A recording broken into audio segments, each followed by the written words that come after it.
Welcome back to A1 Movie Recaps. Today, I will show you a fantasy romance film from 1998, titled What Dreams May Come. Spoilers ahead. Watch out and take care. During his vacation in Switzerland, Dr. Chris Nielsen meets artists Danny Collins. When their boats accidentally bumped into each other, they quickly hit off.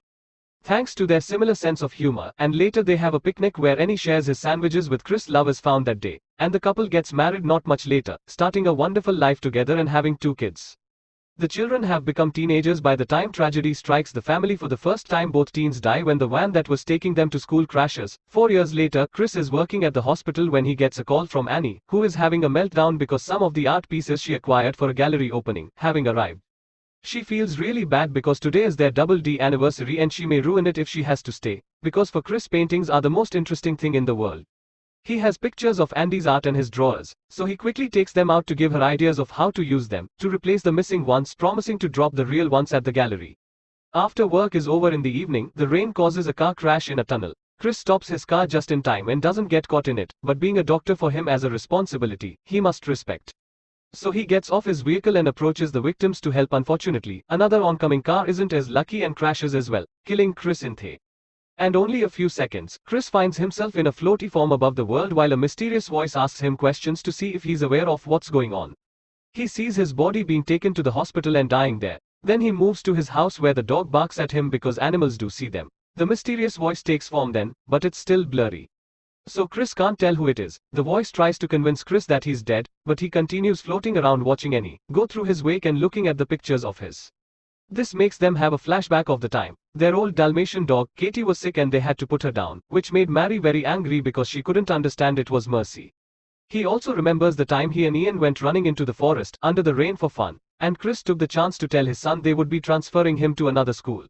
Chris's ghost takes form at the church where they are holding his funeral and he tries to touch Annie, who can't see him but can feel a weird sensation around her face. Then Chris appears at his home again to look at the painting and he had made for their double DNA, which depicts the special place where they met and were planning to retire.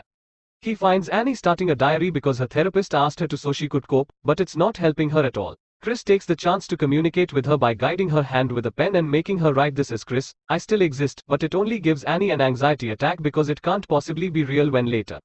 And he goes to the cemetery to visit his grave. Chris tries to touch her shoulders to comfort her, but instead it makes her scream because it makes her feel like she's going crazy by sensing things that aren't really. Seeing as his presence is only causing his wife more pain, Chris decides to allow his soul to finally move on. He wakes up in his personal heaven, which is shaped like Andy's painting of their special place. Katie is there too, looking young and healthy. The mysterious voice shows up as well. In this time, it has a proper form. It's Albert Lewis, Chris's old mentor who died at 63, but here he looks young again. Albert teaches Chris that this world is controlled by his mind, so he can make things move or change by just wishing them to do. After fooling around with a bird, Chris manages to walk on water, which takes him a failed try, and Albert reminding him that his body is just an extension of his mind before he manages to pull it off. The two men cross a lake and arrive at the house he painted as their dream home over coffee. Albert continues to teach Chris how to use his full mind to transform this place into whatever he wants and shows him a neat little trick with just his hand.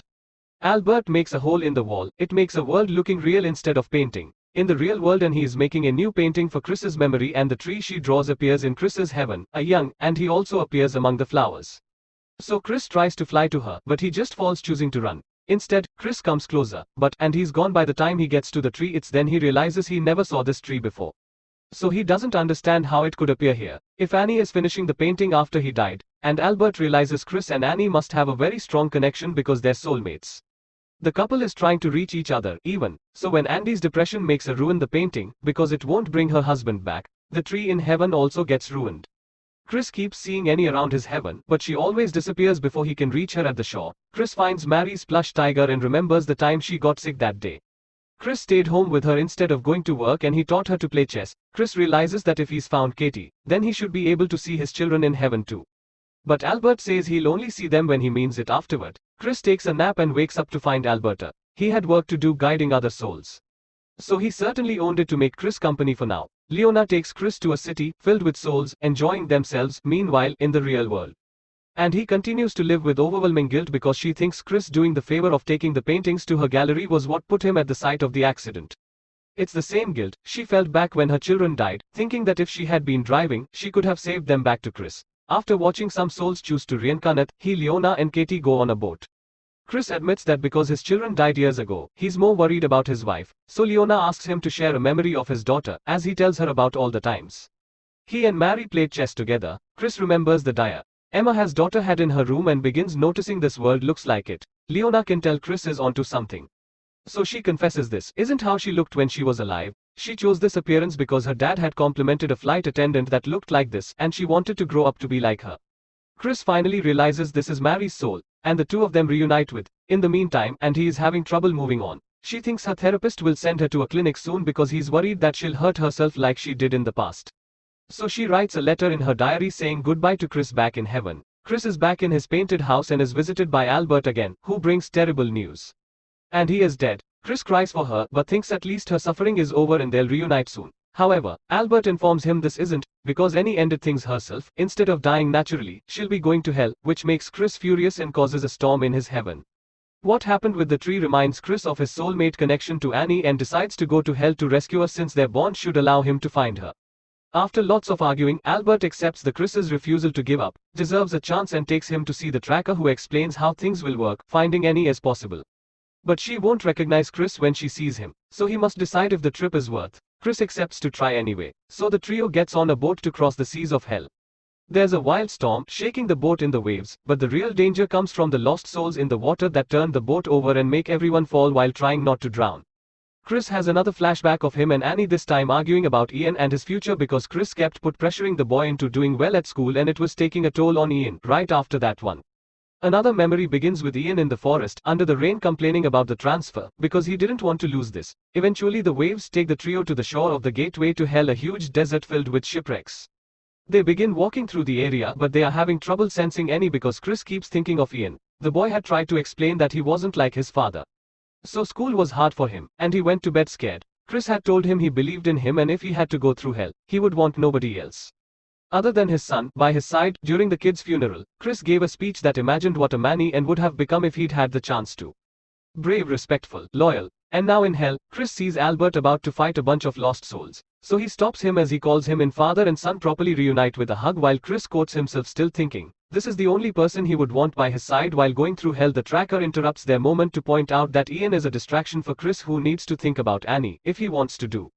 Chris refuses to leave his son behind, but Ian admits he's taken the form of Albert because he's the only guy Chris has ever listened to, so he wants him to listen to him. Now, Chris has to go alone and never stop thinking about Annie. He should particularly concentrate on the way he brought her back. After the kids died, the tracker takes the elevator to hell together with Chris, who begins thinking about all the things Ian mentioned after the kids died. And he tried to hurt herself and ended up in a mental hospital during her stay. She asked Chris for a divorce since she thought they were coping too differently to stay. The elevator eventually takes them to a private deck where the floor is filled with faces calling out for their loved ones. Chris almost gets distracted by an old man thinking it's his father, but he gets back on track when he finds Andy's face among the others, remembering a lovely afternoon they spent together in the park. He runs to her only to fall through a hole on the floor and into a lake. Thinking about Annie again allows him to swim out and find the place she's at, a dark nightmare version of their dreams. The tracker explains this is an illusion, her guilt inflicts on herself. And after revealing he's the real Albert who also took on a new appearance, he reminds Chris that he has no defense against Danny, so he only has 3 minutes with her before he loses his mind. Chris enters the house and as it had been predicted, and he doesn't recognize him, so he pretends to be a neighbor that admires her art, and he is worried because her paintings are missing. So Chris tries to distract her by telling her about his dead wife and how they came up with a double D years ago. Chris visited Annie at the mental hospital and told her he would be leaving because his presence wasn't helping and seeing her like this was killing him. So that day was a double D day because they needed to make a decision about divorce. Chris had realized that he was part of the problem, not because he reminded her of what happened, but because he could never join her in the dark place. She was in finally finding comfort in his new attitude instead of being forced to heal. Annie accepts to go back to her old life and the couple of records. Current Annie thinks that's a touching story, but the woman still died, so there's no hope. Chris retaliates by explaining not giving up was only his own way to hide from the world. And that his wife never was a coward, seeing as she wants to see her family. Again, Chris makes Annie close her eyes and remember the day of her wedding, so he shows up in the memory too and tells him he's real. When Annie opens her eyes, she sees Chris and freaks out, thinking it's some sort of trick. That Chris doesn't have much time left, so he tells her a few last words before leaving. He apologizes for all the things he'll never give her, and all the times he failed her. He also thanked her for everything she's done for him. Afterward, Chris meets with Albert to tell him to go back alone and tell his children that he loves them, but he won't leave their mother alone. Then Chris re-enters the house and finds Annie to tell her she shouldn't feel guilty because he forgives her and he'll stay in eternity in hell. If that's what it takes for her to regain her sanity, as she begins to look healthier and he recovers her memories and Chris absorbs all her nightmares. And he begins ascending to heaven, but she doesn't want to leave Chris behind, so she calls out his name and reminds him not to give up after going through the lake again and seeing his life flash in front of his eyes. Chris wakes up back in his own heaven and reunites with Annie, Albert, Katie, and the kids. The family spend some happy moments together. But then Chris talks to Annie in private to ask her if she would like to be reborn together and hesitates. But Chris explains the kids do want them to go, and he's sure they'll find each other again because they're soulmates. The couple of kisses right before something extraordinary happens in a little boy's toy boat accidentally bumps against the one belonging to a little girl, and this girl decides to share her sandwiches with him. Make sure to subscribe and turn on notifications so you can watch more videos like this. Thanks for watching.